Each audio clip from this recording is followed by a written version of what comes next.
Pertama-tama saya sampaikan selamat pagi, selamat berhari Minggu. Kiranya Tuhan memberkati kita sekalian.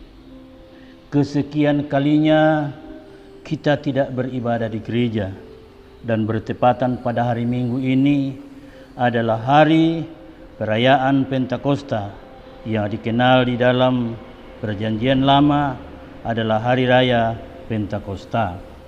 Saudara-saudara yang dikasihi Tuhan, hari raya ini adalah bagian terbesar dari 3 hari raya di Israel atau orang Yahudi rayakan. Hari raya pertama adalah Hari Raya Paskah, dan kedua adalah Pentakosta, dan yang ketiga adalah Pondok Daun-daunan. Hari Raya Pentakosta diwajibkan setiap umat Yahudi atau yang beragama Yahudi untuk makan roti pada perayaan hari itu yang sudah dicampur dengan ragi. Pada hari Raya Paskah mereka dilarang sekali, tetapi pada hari Raya Pentakosta umat Israel untuk merayakan hari Pentakosta diharuskan untuk makan roti yang dicampur dengan ragi. Maksud pertama, karena ini adalah khotbah yang berseri saya sampaikan kepada jemaat Philadelphia, maka pada hari Minggu yang lalu mungkin saya sudah sedikit sentil bahwa pada hari raya Paskah tidak diperbolehkan makan roti yang dicampur dengan ragi. Maksudnya adalah Paskah itu adalah konsep keselamatan yang sendiri dikonsepkan atau direncanakan oleh Tuhan tanpa campur tangan dengan manusia. Terlalu banyak penjelasan hal itu. Tetapi hari Pentakosta itu mereka diwajibkan untuk makan roti yang dicampur dengan ragi, berhubung bahwa Tuhan harus bekerja sama dengan manusia. Tuhan punya kuasa yang luar biasa itu diberikan kepada manusia, dan manusia sebagai pelaksana dari karya yang mulia tentang Allah, karya Allah adalah keselamatan kekal. Sebelum saya bacakan firman Tuhan sebagai renungan kita sekaligus pembacaan perayaan hari Pentakosta pada hari ini oleh semua gereja di seluruh bumi, maka mari kita akan baca renungan firman Tuhan yang kita akan ambil dari Kisah Para Rasul pasal 2 ayat 1 sampai ayat yang ke-9. Sebelum itu kita akan berdoa. Ya Tuhan, kami siap mendengarkan berita firman-Mu sehubungan dengan perayaan hari Pentakosta pada hari ini. Tuhan, buka akal pikiran kami dengan kekuatan Roh Kudus-Mu, dan Roh Kudus akan jadi guru besar. Kami semua dapat mengerti lebih dalam arti sebuah hari Pentakosta itu. Terima kasih Bapa, berfirmanlah, kami umat-Mu siap mendengar, dalam nama Yesus Tuhan dan Juru Selamat kami. Haleluya. Amin. Saudara-saudara sidang jemaat yang saya kasihi di dalam Tuhan, Kisah Para Rasul ini ditulis oleh seorang penulis Injil yang bernama Lukas.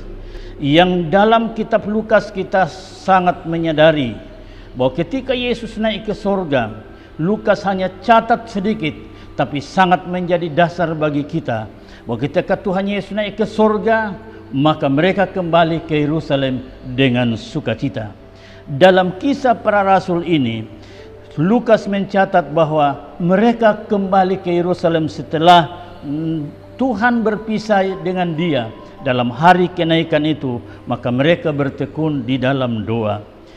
Kedua hal ini tentu sama saja, karena perayaan atau tulisan Lukas atau Injil Lukas dan kitab Kisah Rasul itu adalah tulisan Lukas. Saudara-saudara yang dikasihi Tuhan, kita tidak terlalu jauh dalam pendahuluan itu, tetapi mari kita bersama-sama simak tentang apa yang kita sudah baca. Dan saya kasih tema Rohul Kudus memungkinkan segalanya, atau kuasa Tuhan, Roh Allah memungkinkan segalanya.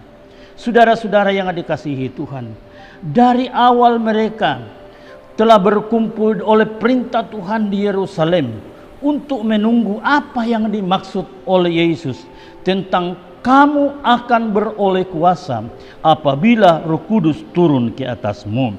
Dalam pendahuluan pembacaan kita ini, kita akan melihat ada 9 ayat di situ yang bersama-sama kita akan simak, yang saya akan bacakan dan saudara boleh ikuti. Ketika tiba hari Pentakosta, semua orang percaya berkumpul di satu tempat. Tiba-tiba dari langit suatu bunyi, turunlah dari langit suatu bunyi seperti tiupan angin keras yang memenuhi seluruh rumah di mana mereka duduk. Dan tampaklah kepada mereka lidah-lidah seperti nyala api yang bertebaran dan hingga pada mereka masing-masing. Mereka penuh, maka penuhlah mereka dengan Roh Kudus. Lalu mereka mulai berkata-kata dalam bahasa lain seperti yang diberikan oleh Roh itu kepada mereka untuk mengatakannya. Waktu itu di Yerusalem diam orang-orang Yahudi yang saleh dari seluruh bangsa di bawah kolong langit. Ketika turun hujan itu,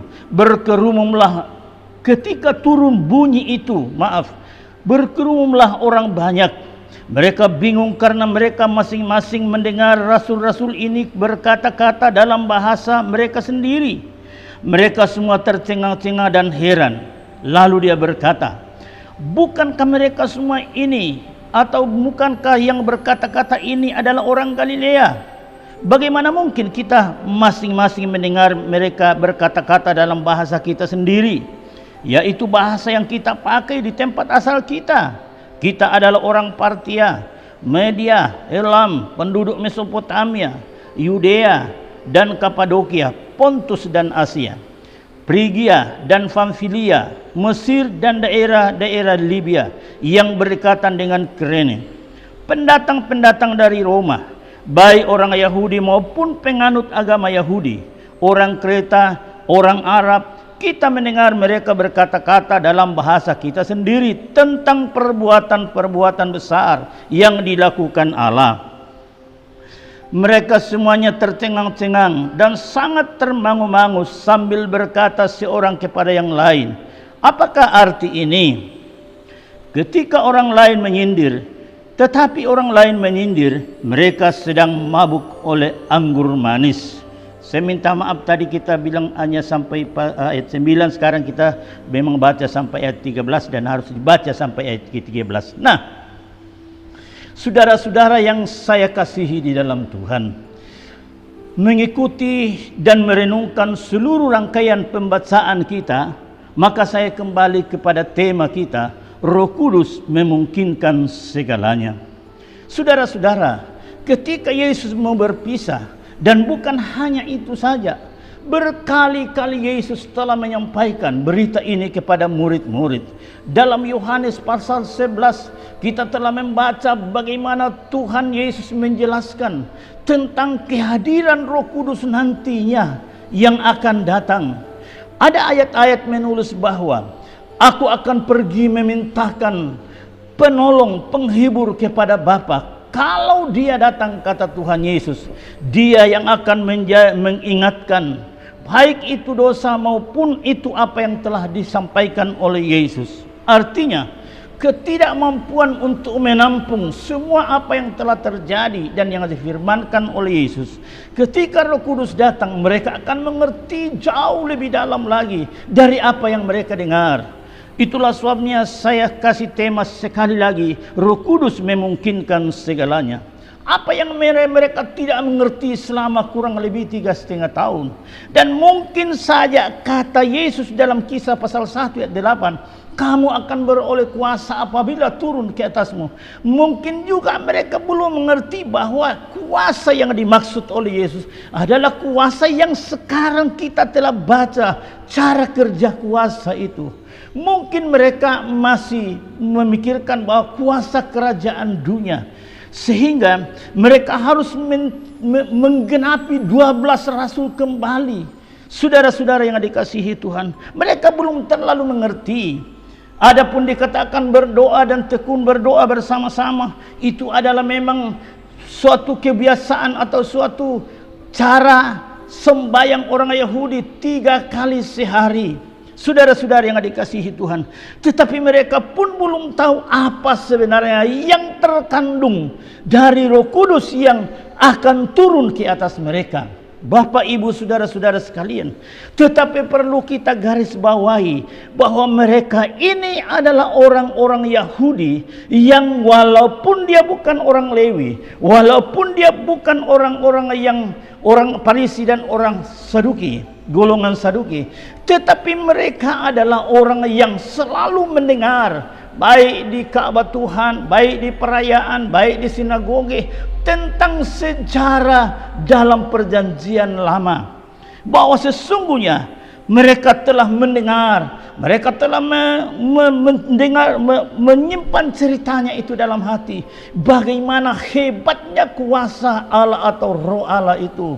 Mereka pasti teringat bahwa kita telah mendengar begitu banyak penjelasan kekuatan di dalam kuasa Roh Kudus. Yang pertama di sini adalah Roh Kudus adalah kekuatan Allah. Mereka tahu itu, bahwa Roh Kudus adalah kekuatan Allah. Mereka mengingat bagaimana Tuhan menciptakan langit dan bumi dalam kekuatan Allah. Alkitab katakan maka Roh Allah berlayang-layang di atas bumi itu, di atas muka air itu, di atas muka bumi itu. Lalu Tuhan mulai mengatur tentang ciptaannya langit dan bumi, air dan darat dipisahkan, dan semua diciptakan dengan kekuatan Roh Allah yang berlayang-layang di atas muka bumi.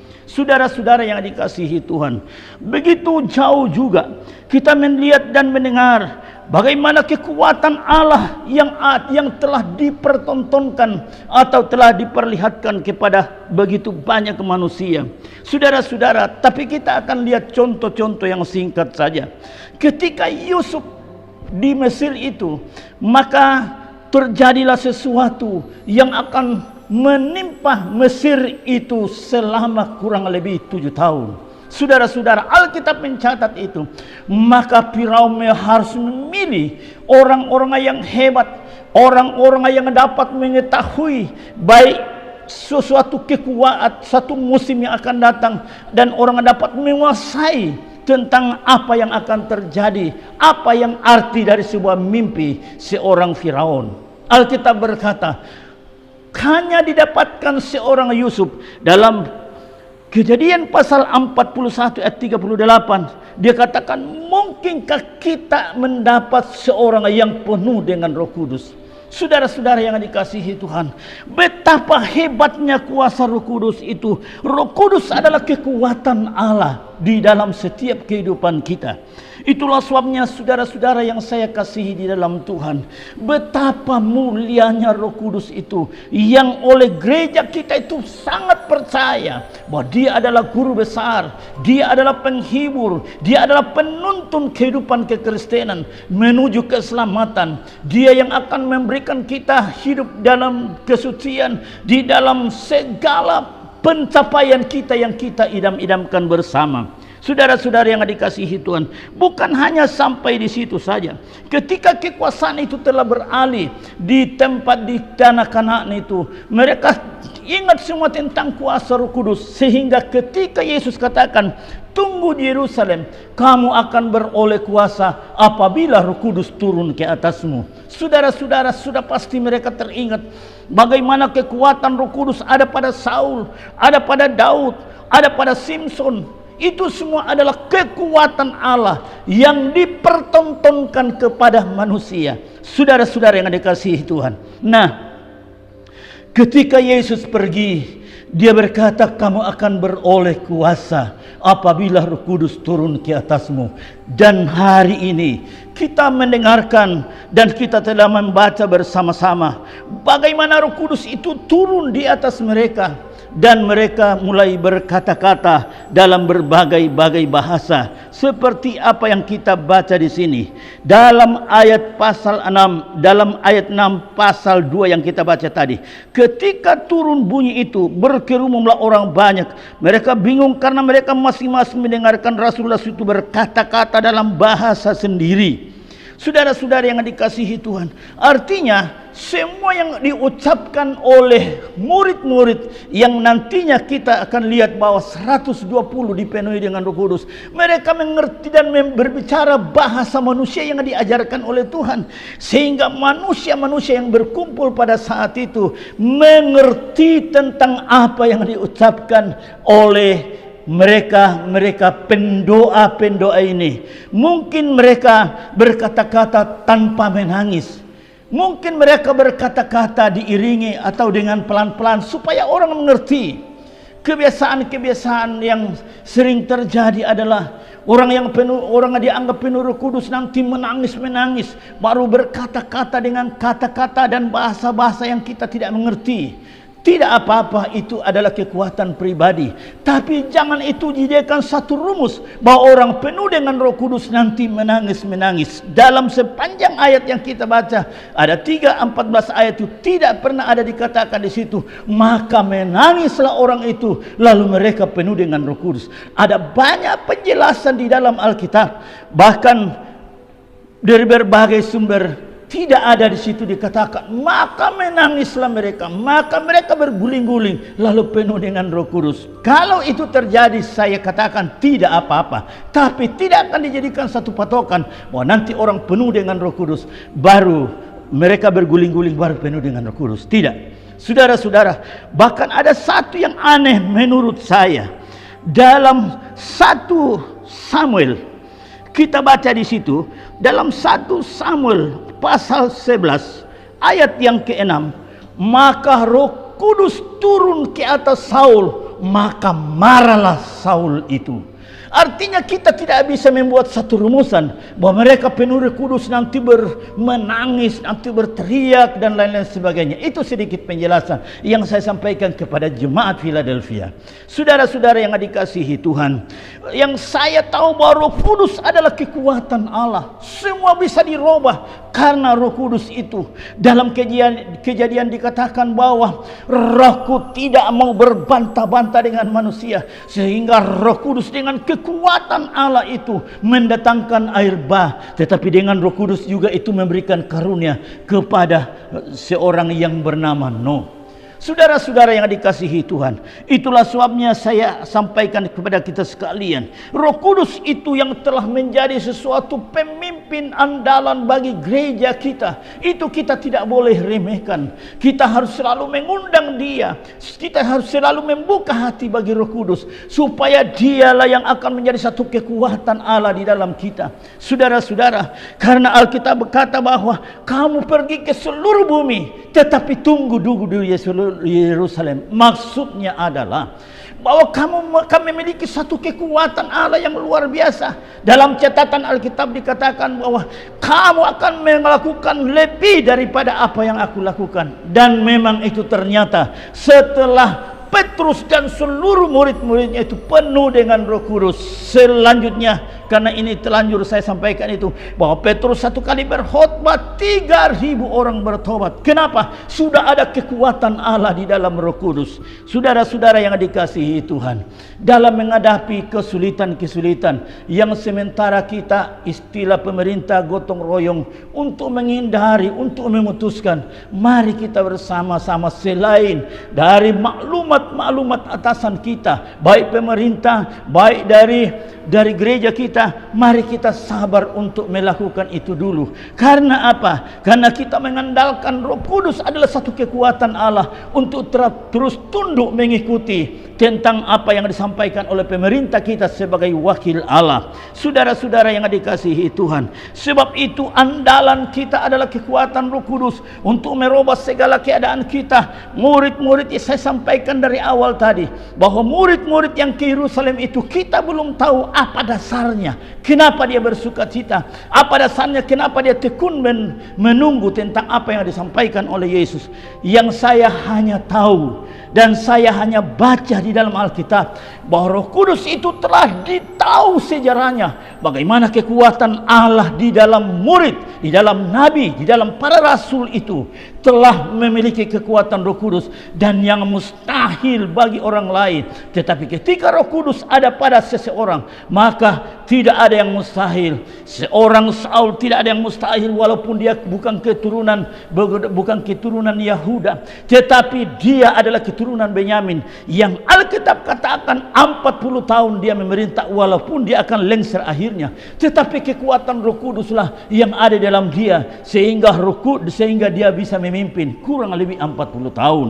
Dan lain-lain, terlalu banyak contoh atau terlalu banyak sumber dari Alkitab yang kita mau simak bersama-sama, tetapi karena terbatasnya waktu, saudara-saudara, bahwa Roh Kudus adalah kekuatan Allah. Itulah sebabnya saya berikan tema Roh Kudus itu memungkinkan segalanya. Hal-hal yang tidak mungkin baik kita atasi dalam ekonomi sehari-hari, baik yang kita jalani kehidupan berjuang untuk kerajaan Allah, dan lain-lain kegiatan-kegiatan kita yang berdasarkan kebenaran firman Tuhan. Saudara-saudara, tidak ada yang mustahil karena Roh Kudus itu adalah kekuatan Allah di dalam Injil, di mana saudara dan saya telah menerima Injil. Di dalam Efesus pasal 1 ayat 13, kamu tatkala mendengarkan firman dan Injil itu, kamu dimateraikan dengan Roh Kudus. Dan yang kedua atau yang terakhir, Roh Kudus pemersatu manusia. Roh Kudus adalah pemersatu segala bangsa. Itulah sebabnya tadi saya kembali ke tema berulang-ulang bahwa Roh Kudus itu memungkinkan segalanya. Manusia di atas muka bumi kan sudah kacau. Tuhan katakan, aku tidak mau berbantah-bantah dengan manusia. Sekarang Tuhan juga kagum kepada pemersatuan manusia. Dia hanya satu bahasa. Dan Yesus berkata dan bersaksi di dalam, Tuhan berkata di dalam Alkitab Kejadian pasal 11, wah, apa saja yang direncanakan oleh manusia kalau saja manusia tetap bersatu. Yang pertama dikacaukan oleh Tuhan adalah bahasa mereka, sehingga mereka kacau, maka tempat ini dinamai Babel. Saudara-saudara yang dikasihi Tuhan, saya mau sampaikan kepada kita sekalian, kenapa mengerti bahasa-bahasa mereka. Orang dari, kalau saya hitung-hitung, ada 17 bangsa yang berkumpul. Semua bangsa ini berlain-lain bahasanya, tetapi kenapa mengerti? Karena memang Roh Kudus adalah pemersatu bagi seluruh bangsa, seluruh umat Tuhan yang mau bersatu. Saudara-saudara, yang menjadikan kekacauan baik dalam rumah tangga, baik dalam kelompok kecil, baik dalam sidang Jumat adalah kekacauan pendapat, kekacauan bahasa. Dan saya tidak berbicara organisasi yang sudah sekian ratus denominasi. Itu adalah awal-awalnya mereka tidak sepikir, mereka tidak sebahasa, sehingga mereka berpisah dan berpisah. Tapi di tempat ini dan hari Minggu ini, saya mau sampaikan kepada saudara sekalian, baik rumah tangga, baik kita dalam kelompok kecil, dalam satu kampung atau dalam satu desa, dalam satu kelompok organisasi, denominasi gereja, mari Roh Kudus kita berikan kesempatan, izinkan Roh Kudus bekerja terus. Karena Roh Kudus itu bukan pemecah gereja, Roh Kudus itu bukan pemecah rumah tangga, Roh Kudus itu bukan pemecah bangsa, tapi Roh Kudus itu adalah pemersatu. Sehingga dari 17 bangsa yang hadir pada saat itu, mereka mengerti bahasa mereka. Itulah makna dari mereka bersatu atau Roh Kudus pemersatu bangsa di atas muka bumi yang percaya kepadanya. Sebab itu saudara-saudara yang dikasihi Tuhan, saya akhiri khotbah saya hari ini bahwa saudara-saudara kita semua harus memiliki kekuatan Roh Kudus untuk menantang semua, baik itu kepentingan-kepentingan pribadi, kepentingan-kepentingan yang lain, keberuntungan-keberuntungan yang lain. Lalu kita tinggalkan segala ego-ego kita, lalu kita bersatu di dalam kekuatan Roh Kudus. Harus menjadi satu bahasa, harus menjadi satu tujuan kalau kita mau kuat di dalam Tuhan. Saudara-saudara yang dikasihi Tuhan, sebab itu sekali lagi saya himbau kepada jemaat Philadelphia, bersatulah di dalam seluruh kehidupan kita, baik itu dalam rumah tangga kecil, baik itu dalam kelompok besar, baik dalam gereja kita. Karena kita tahu Roh Kudus yang telah dicurahkan itu tujuannya salah satu adalah untuk mempersatukan kita kembali. Sehingga berkali-kali Paulus menyampaikan, hendaklah kamu seia sehati, sepikir, seperasaan. Sampai Paulus mencontohkan, hendaklah kamu memiliki perasaan dan pikiran Kristus di dalam kamu. Semuanya itu adalah supaya semuanya bersatu. Dan saya iri bahwa doa Yesus adalah supaya mereka itu menjadi satu, sama seperti kita satu adanya. Amin. Tuhan Yesus memberkati. Kita berdoa. Setelah kami mendengarkan firman-Mu, firman-Mu itu jadi guru besar dalam hidup kami, dan firman-Mu akan menjadi suluh dan pelita untuk menjalani hidup dan perjuangan. Sehingga sekalipun kami menghadapi kesulitan-kesulitan, baik dalam sejenak waktu kesulitan untuk beribadah, baik dalam kesulitan bergerak secara ekonomi, usaha masih sangat dibatasi. Karena semuanya itu adalah kebaikan kami bersama oleh maklumat pemerintah. Tapi kami percaya Tuhan juga akan menuntun kami apa yang kami harus lakukan selama kami ada dalam lingkungan dan dalam maklumat pemerintah ini. Terima kasih Bapa di surga, berkatilah firman-Mu, dan kami sudah berdoa di dalam nama Yesus Tuhan dan Juru Selamat kami. Haleluya. Amin.